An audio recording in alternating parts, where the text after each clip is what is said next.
আপনার সুস্থ আর সুন্দর জীবনের যাত্রা শুরু হোক এখান থেকেই। হ্যাঁ, ওটা শুভেন্দু হালদার, মেনাল ফিজিশিয়ান। আমাদের দৈনন্দিন জীবনে আমরা দেখতে পাই অনেকে খুব রোগা এবং কোনোভাবে কিছু করেই তার কোনোভাবে মোটা হতে পারেন, এবং সেটা নিয়ে তারা খুব চিন্তিত থাকেন, টেনশনে থাকেন। কারণ কি, তারা যখন সমাজ সংসারে বেরোন, যখন বন্ধু বান্ধবের মধ্যে, আত্মীয় স্বজনের মধ্যে, তখন কিন্তু তারা বিভিন্নভাবে ট্রোল হয়ে থাকে। এ খুব রোগা, কিভাবে হয়েছিস, যেরকম কোন মোটা হতে পারছিস না কেন, এরকম। তো এই ধরনের সমস্যা যাদের আছে, এই সমস্যা থেকে কিভাবে মুক্ত হতে পারবেন, আজকে সেই নিয়ে আলোচনা। তবে মেইন যেটা বলবো, যে এই যে রোগা থেকে মোটা হওয়া, যেটা কখনোই যে এই যে ফ্যাটটা আপনার গেইন করবেন বা মাসেল গেইন করবেন, সেটা কিন্তু কখনো এরকম নয় যে এটা একটা একটা ওয়েট গেইন করে নিন কোনোভাবে, এটা সবাই করা যায়। কিন্তু আজ আমি আপনাদের বলবো যে একটা হেলদি ফ্যাট বা হেলদি মাসেল ওয়েট গেইন করা, এটা একটা প্রসেসের মধ্যে দিয়ে হয়। এবং এই শীতের সময় আপনি কিন্তু এটা খাওয়া দাওয়া করতে পারবেন। এই শীতের সময় বা ঠান্ডার সময় আপনার কতগুলো পদ্ধতি মেনটেন করলে এই শীতের 1-1.5 মাসের মধ্যেই আপনি ওয়েট কিছুটা হলেও একটা বাড়িয়ে দিতে পারবেন, যাতে আপনাকে অ্যাটলিস্ট এই ধরনের রোগা বা খুব ঠ্যাংরাঘাটি এই ধরনের কথা শুনতে হবে না। প্রথমত বলবো যে আপনাকে যখন এই রোগা থেকে আপনাকে যখন ওয়েট গেইন করতে হবে, প্রথমে মাথায় রাখতে হবে ডায়েট। মেন ডায়েটটা আপনাকে খেয়াল রাখতে হবে, কারণ ডায়েটটা এমন একটা হওয়া উচিত যে ডায়েটটা করলে আপনার শরীরে কিন্তু হেলদি ফ্যাট গেইন। কি ধরনের ডায়েট সেটা? যে এই ডায়েটটা এরকমই হবে যে সেটা যেন ভালো খাবার হয়, তাতে যেন হেলদি ফ্যাট থাকে, প্রোটিন থাকে, কার্বোহাইড্রেট থাকে, সমস্ত কিছু একটা মিক্স আপ থাকে। এবং তার মধ্যেও যেন খাবারগুলো সব টাটকা হয়, পাশে না। এর সঙ্গে যেটা বলতে হবে যে আমাদের মেন যে মেজর মিল যেগুলো আছে, সেগুলোকে আপনাকে নিতেই হবে। এবং সেই মিলের সঙ্গে সঙ্গে কতগুলো মাঝে মাঝে আপনাকে কতগুলো খাবার খেতে হবে, যার জন্য আপনাকে যাতে ডায়েটের মধ্যে কন্টিনিউ যেন খাবারের একটা যোগান থাকে, এবং তার থেকে আপনি কন্টিনিউ যেন পুষ্টি পেতে থাকেন, ফ্যাট পেতে থাকেন, গুড কার্বস পেতে থাকেন। তো এই ধরনের ব্যাপারটা থাকবে। তো এইরকম হেলদি ওয়েট গেইনের 10টা সূত্র আপনাকে বলবো।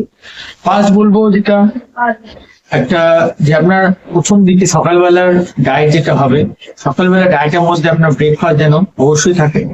তার প্রথমে ব্রেকফাস্ট করার আগে ফার্স্ট 1 নম্বর আপনাকে করতে হবে, সকালবেলা উঠে আপনাকে হালকা কুসুম গরম জলে করে সেটাকে 1 গ্লাস পান করতে হবে। এতে কি, আপনার যে গাস সিস্টেম আছে, আপনার যে ডাইজেস্টিভ সিস্টেম আছে, সেই সিস্টেমটা ঠিক হয়ে যায়। আপনার ডাইজেস্টিভ সিস্টেম যখন ঠিক হয়ে যায়, তখন আপনি খাবার কি হলো সহজে হজম করতে পারেন। ফার্স্টে গাটটাকে ঠিক করতে হবে, মানে আপনার ডাইজেস্টিভ সিস্টেমটা ঠিক করতে হবে। তাহলে এটা গেলে 1 নম্বর পয়েন্ট। তো আপনি সকালবেলা উঠে আপনি উষ্ণ কুসুম একটু গরম জলে 1 গ্লাস জল খেয়ে পান করলেন, এটা একটা। দ্বিতীয় নম্বরে আসবো ব্রেকফাস্ট। ব্রেকফাস্টে দ্বিতীয় নম্বর আপনাকে হেলদি ব্রেকফাস্ট করতে হবে একটা, যার মধ্যে আপনাকে প্রোটিন, ফ্যাট এবং সামান্য পরিমাণে কার্বস যেন থাকে, সেটা আপনি খেলেন। 3 নম্বরে আসবো, আপনাকে এক্সারসাইজ করতে হবে। এই এক্সারসাইজের জায়গায় যেখানে আসবে, সেই এক্সারসাইজের সঙ্গে আপনি একটা ওখানে একটা কিছু আপনাকে নিতে হবে, খাবার বা স্মুদি জাতীয় কিছু নিতে হবে, প্রোটিন শেক।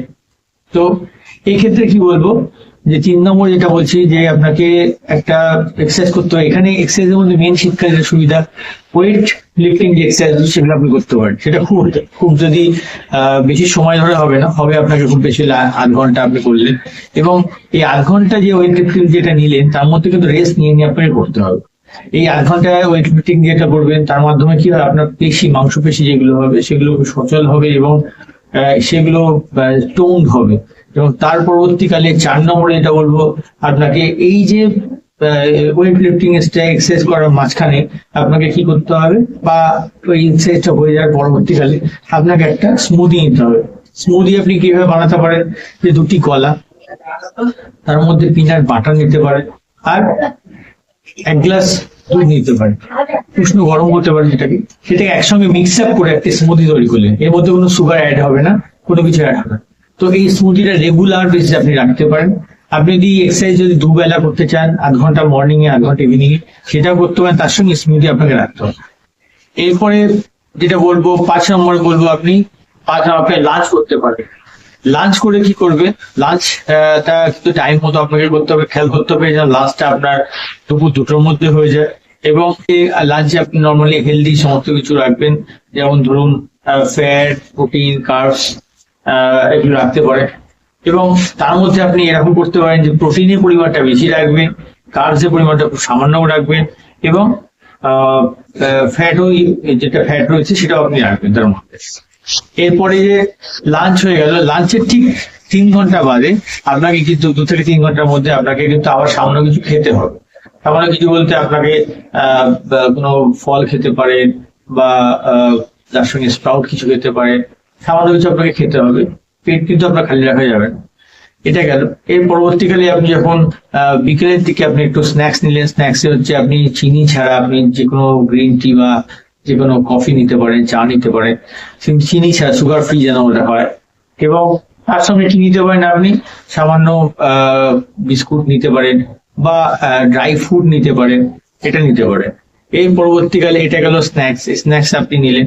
এরপরে 7 নম্বরে আপনাকে যেটা বলবো, 8 নম্বরে যেটা বলবো আপনাকে, সেটা হচ্ছে কি রাতের ডিনারটা আপনাকে টাইম মতো করে নিতে হবে। এবং সবসময় মনে রাখবেন যতটা আর্লি ডিনার করা যায়, কেন যতটা আর্লি আপনি ডিনার করবেন তত আপনার ডাইজেস্ট সিস্টেমটা তাড়াতাড়ি ডাইজেস্ট করতে পারবে। কারণ আপনি বিছানায় যাওয়ার মিনিমাম 2 ঘন্টা আগে আপনাকে ডিনার করতে হবে।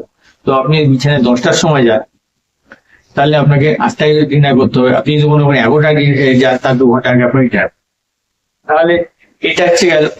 এর পরবর্তীকালে আপনার যে 10 নম্বর যে মেইন পয়েন্ট যেটা হলো, সেটা হচ্ছে গিয়ে আপনাকে অবশ্যই হেলদি একটা স্লিপ দিতে হবে। হেলদি স্লিপ বলতে যেন সাউন্ড স্লিপ হয় সেটা।